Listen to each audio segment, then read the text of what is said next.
بسم اللہ الرحمن الرحیم۔ السلام علیکم۔ اس ویڈیو میں ہم آپ کو حضرت علی کے بارے میں بتائیں گے۔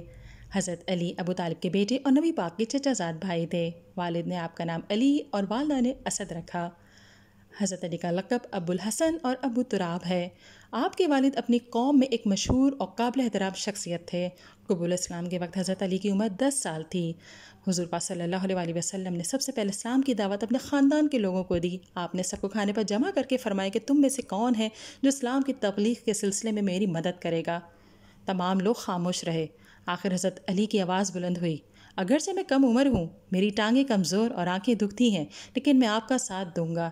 نبی پاک نے آگے بڑھ کر حضرت علی کو گلے لگایا اور فرمایا، تم دنیا اور آخرت میں میرے بھائی ہو۔ ہجرت مدینہ کے دوسرے سال میں حضرت علی کی شادی نبی پاک صلی اللہ علیہ وسلم کی بیٹی حضرت فاطمہ سے ہوئی۔ شادی کے وقت حضرت علی کی عمر 23.5 سال تھی۔ حضرت علی بہت بہادر تھے۔ انہوں نے تمام غزوات میں اپنی بہادری اور بے خوفی کے کارنامے سر انجام دیے۔ غزوہ بدر میں عرب کے مشہور شہسوار ولید کو آپ نے قتل کیا۔ غزوہ احد میں جب کفار نے نبی پاک کو گھیرے میں لینا چاہا تو حضرت علی نے بہادری سے کفار کو ہٹا دیا۔ جب نبی کریم صلی اللہ علیہ وسلم نے مکہ سے مدینہ ہجرت کی تو اپنے بستر پر حضرت علی کو لٹا دیا۔ اس وقت آپ کے بستر پر لیٹنا انتہائی خطرناک تھا، لیکن حضرت علی رضی اللہ تعالیٰ عنہ نے حکم کی تعمیل فرمائی۔ حضرت علی نے نبی پاک صلی اللہ علیہ وسلم کی زندگی میں ہی نہ صرف پورا قرآن مجید زبانی یاد کر لیا تھا، بلکہ اس کی ہر آیت اور شان نزول سے واقف تھے۔ حضرت علی بہت سخی تھے۔ ایک مرتبہ آپ نے اپنے خادم کو بازار سے کپڑا لینے کے لیے بھیجا۔ خادم بازار سے اپنی سستا قسم کا اور آپ کے لیے عمدہ کپڑا خرید لایا۔ جب حضرت علی کو یہ معلوم ہوا تو انہوں نے سستا والا کپڑا خود رکھ لیا اور اچھا کپڑا اپنے خادم کو دے دیا۔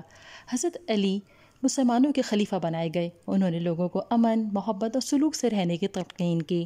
حضرت علی انتظام مملکت میں حضرت عمر کے نقش قدم پر چلنا چاہتے تھے۔ حضرت علی کے دروازے غربا مساکین کے لیے کھلے ہوئے تھے۔